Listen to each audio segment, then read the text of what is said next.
લૂંટેરી દુલ્હનોએ ગાંધીનગરના 3 યુવકોને ખંખેર્યા. લાખો રૂપિયા લઈ લગ્નના 7 ફેરા ફર્યા બાદ 15 દિવસમાં જ રફુચક્કર થઈ ગઈ.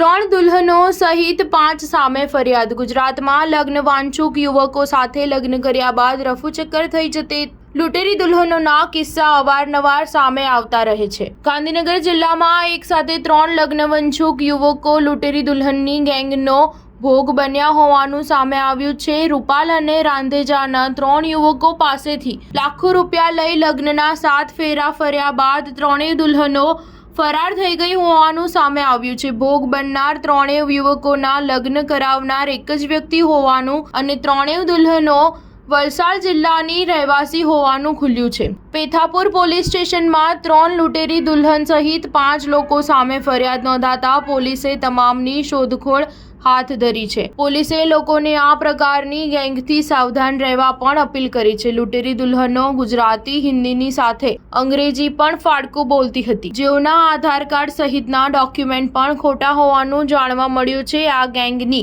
મોડસ ઓપરેન્ડીની વાત કરીએ તો લૂંટેરી દુલ્હન સાથે લગ્ન વખતે અન્ય રૂપાળી છોકરીઓ સાથે આવતી હતી, એટલે સમાજના અન્ય યુવાન પણ લગ્ન માટે તૈયારી દર્શાવતા હતા. આમને આમ ઉક્ત ગેંગ દ્વારા રૂપાલ, રાંધેજા, કડી તેમજ અમદાવાદના કુલ 6 યુવાનો સાથે લગ્નનું તરકટ રચી 20 લાખથી વધુની છેતરપિંડી આચરવામાં આવી છે. જે પૈકી 3 યુવાનોએ પેથાપુર પોલીસ મથકમાં ફરિયાદ નોંધાવી છે. સ્ટાર ન્યૂઝ 7 હંમેશા સચ્ચાઈની સાથે.